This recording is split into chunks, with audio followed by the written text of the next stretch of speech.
बंगाल में पहले फेज की वोटिंग हो गई और जिस तरह से लग रहा था कि तृणमूल कांग्रेस एक तरफा चुनाव में आगे है, वो मिथ भी खत्म हो गया कि इस बार एक तरफा लड़ाई तो नहीं है। इस बार कांटे की लड़ाई है और उसमें बीजेपी और तृणमूल कांग्रेस दोनों ही बहुत मजबूती से चुनाव लड़ रहे हैं। और पूरे दिन में जो एक बात सबसे ज्यादा निकल कर आ रही है कि वोटिंग परसेंटेज सुबह ही समझ में आ रहा था कि जब 1 बजे के बाद का डेटा आया उसमें ऐसा लग रहा था कि 60% प्लस वोटिंग हो चुकी है, और जब अंत में डेटा आया है वो करीब 92% का डेटा है। तो ये अनप्रेसिडेंटेड है और इसमें कहीं ना कहीं ये बात ज़रूर निकल कर आई है कि जो लोग वोट करने जा रहे थे वो डर के बिना वोट करे हैं और हर पार्टी का वोटर बाहर निकला है। नहीं तो इतने बड़े नंबर्स में वोट करना इम्पॉसिबल है। और बंगाल में एक प्रथा सी है कि जो इंकम्बेंट गवर्नमेंट होती है उसके वोटर्स तो पहले ही बड़े नंबर में बाहर निकलते हैं और उनको निकाला जाता है।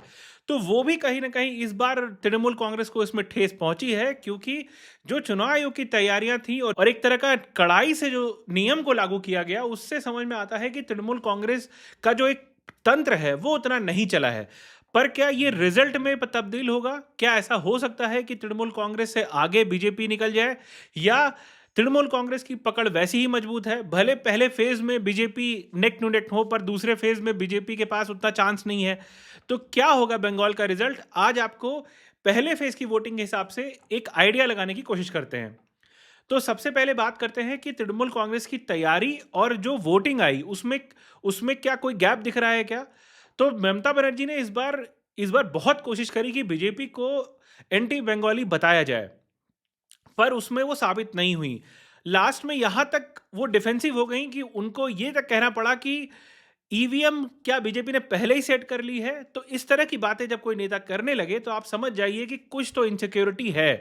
भले वो बहुत मजबूती से चुनाव लड़ रही है, उनके पास पूरा सिस्टम है, पर जिस तरह से उनकी भाषा बदली है और जो एग्रेशन आज तक ममता बनर्जी का रहता था, चाहे लेफ्ट के शासन से लेके आज तक, जब भी वो सत्ता में रही, जब सत्ता में नहीं भी रही, वो कभी भी इतनी डिफेंसिव नहीं दिखी। तो वो एक बड़ा एक चेंज दिखा है ममता बनर्जी की बातों में। अब वो चाहे स्ट्रैटेजी हो या उनको लग रहा है कि यह सही तरीका है कैसे बीजेपी को हराया जाए, पर उसमें उतनी कामयाबी उनको पहले फेज में तो नहीं समझ में आ रही है। क्योंकि 152 सीटों पे चुनाव हो रहे थे, 15 जिलों में पूरा डिप्लॉयमेंट था और केंद्रीय सुरक्षा बलों का पूरा डिप्लॉयमेंट पूरे बंगाल में हो रखा है। तो ऐसा भी नहीं है कि चुनाव हो जाने के बाद वो डिप्लॉयमेंट खत्म हो जाएगा। वो जब तक वोटिंग नहीं हो जाती है वहां पर ये जो केंद्रीय बल हैं वो रहेंगे, और जिससे कोई भी पोस्ट वायलेंस की घटना ना हो, इसकी पूरी चुनाव आयोग की तरफ से कोशिश की गई है। पर तृणमूल कांग्रेस का जो मजबूत काडर है और उनका जो एक सिस्टम बना हुआ है, उसने वो अपने वोटर्स को तो बाहर निकाला है। क्योंकि अगर 92% वोटिंग जा रही है तो आप समझ सकते हैं कि वोट दोनों तरफ से ही पड़े हैं। सत्ता के विरोध वाले भी वोट पड़े हैं, सत्ता में रहने वालों के वोट पड़े हैं। अब गैप बहुत कम हो जाएगा। मतलब पहले जैसे कि एक तरफा तृणमूल कांग्रेस 200 प्लस सीटें लेके आ रही है, वो तो चुनाव नहीं होने वाला है। ऐसा तो कुछ नहीं होने जा रहा है। अगर फर्स्ट फेज में बीजेपी अच्छा कर लेती है कि अगर वो 90 से 100 के बीच में पहुंच जाते हैं तो उनके लिए राह आसान हो जाएगी। क्योंकि एक एक चुनाव की लहर भी होती है। अगर आप एक एक फेज में इतना अच्छा कर लेते हैं तो दूसरे फेज में भी उसका इफेक्ट जरूर दिखेगा। क्योंकि तब तक उन वोटर्स को जिनको कंफ्यूजन है कि बीजेपी आएगी कि नहीं आएगी, उनको भरोसा जग जाएगा कि बीजेपी आ सकती है। तो इसलिए भी जब सेकंड फेज में वोटिंग होगी तो पहले फेज का बहुत ज़्यादा फर्क पड़ने वाला है।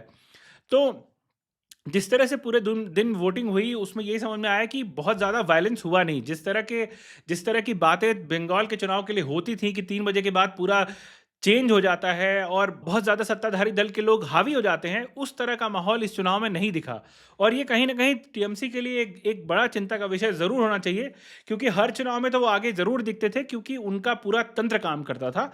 इस बार ऐसा नहीं लग रहा है। चुनाव आयोग ने जिस तरह की तैयारी की थी, जिस तरह का डिप्लॉयमेंट किया था और जिस तरह की चुनाव की मॉनिटरिंग हुई है, वो अनप्रेसिडेंटेड है। और सिर्फ शहरी क्षेत्रों में नहीं था, ये ग्रामीण इलाकों में भी जहां वोटर्स डरते थे, जहां पर एक पूरा ऐसा स्ट्रक्चर बन चुका था कि अगर आपने बोल दिया है कि किसको वोट पड़ना है उस हिसाब से वोट पड़ रहा है, वहां पर भी चेंज आया है। अब बात यह है कि कितने नंबर से बीजेपी अपने वोटर्स को बाहर निकाल पाई है, ये देखने वाली बात होगी। ऐसा नहीं है कि ग्रामीण क्षेत्रों में बीजेपी की पकड़ मजबूत नहीं होगी, वहां पर भी वो अच्छा कर रहे होंगे। जैसे जंगल महल वाला जो इलाका है, वहां पर बीजेपी का अच्छा करना ये काफी हद तक सुनिश्चित होता है कि वो इस फेज में बहुत आगे जाएंगे।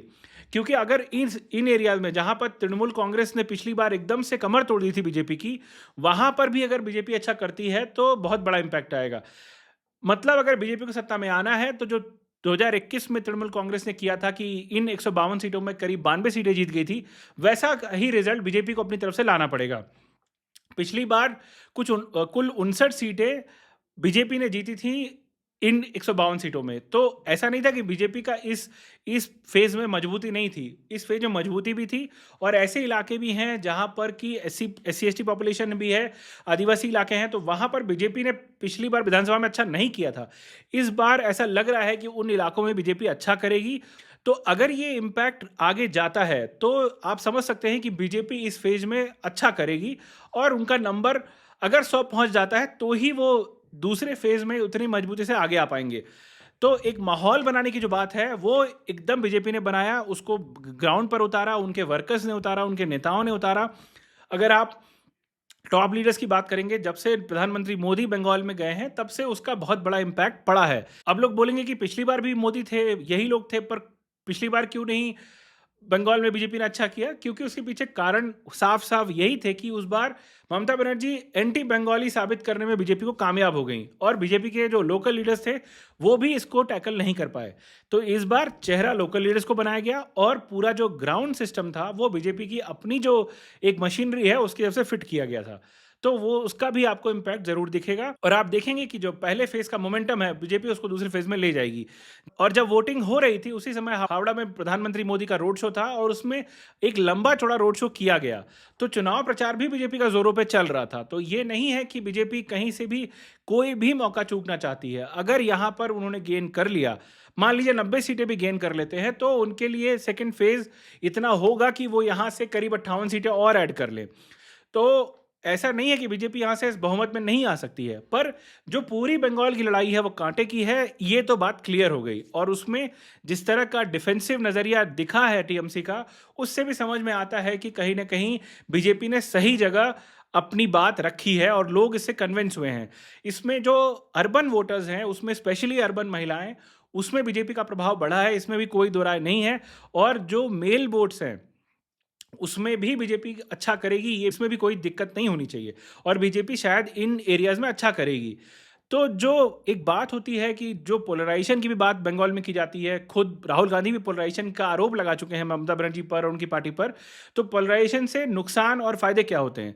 नुकसान ये है कि अगर पोलराइजेशन दोनों साइड हुआ तो बीजेपी को डायरेक्ट गेन हो जाएगा, क्योंकि अगर बीजेपी 50% 55% वोट हिंदुओं के ले आई तो क्लियरली आप समझिए कि बीजेपी आगे जाएगी और जो वोट परसेंटेज का गैप है वो कम हो जाएगा। ऐसा नहीं था कि पहले बहुत ज़्यादा गैप है, 10% का गैप हालांकि बहुत बड़ा माना जाता है और लोकसभा में उसको 7% ही लेके आ पाए। पर अगर ये सारी चीज़ें SIR की एक्सरसाइज के बाद हो रही है, इतने लंबे चौड़े नंबर्स में वोटिंग हो रही है, तो समझ में आता है कि बीजेपी यहां से कुछ तो गेन कर रही है और उसका इम्पैक्ट जरूर होगा। और यही बात है कि शायद तृणमूल कांग्रेस को थोड़ी चिंता होनी चाहिए कि आप सेकंड फेज में तो तब आगे होंगे जब पहले फेज में आपके पास लड़ाई बची रहेगी। अगर यहां पर एक तरफा लड़ाई हो जाती है तो फिर तृणमूल का गेम खत्म हो जाएगा।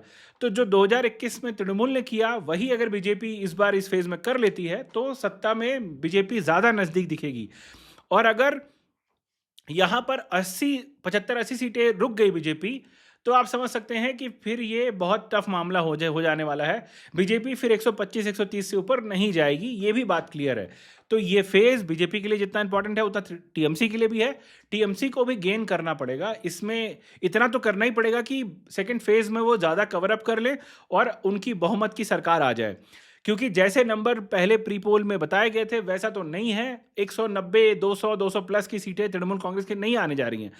कांटे की लड़ाई है और नंबर भी आपको कांटे के ही दिखेंगे। और इसमें ये फेज ने दिखा दिया है कि अपने वोटर्स को कैसे निकाला जाता है और दोनों ही पार्टियों ने अपने वोटर्स को बाहर निकाला है। तो अब फाइनल वोट तो 4 मई को ही पता चलेंगे किसके हाथ में सत्ता आई है। पर बीजेपी ने अच्छी लड़ाई लड़ी है, ये इन चुनाव से क्लियर समझ में आ गया। और फर्स्ट फेज इसका सबूत है कि उनकी लड़ाई अच्छी रही है। पर कांटे की लड़ाई है, इसमें भी कोई दो राय नहीं है। तो आप बताइएगा कि आपको ये वीडियो कैसा लगा। और जब सेकेंड फेज की वोटिंग हो जाएगी तो एक प्रॉपर एनालिसिस के साथ मैं आपके सामने आऊंगा और बताऊंगा कि कौन सच में आगे चल रहा है। तो आप ऐसे ही इस वीडियो को देखें, इसको लाइक करें, कमेंट करें, सब्सक्राइब करें और ज़्यादा से ज़्यादा लोगों तक शेयर करें। आप सभी का बहुत बहुत धन्यवाद। नमस्कार।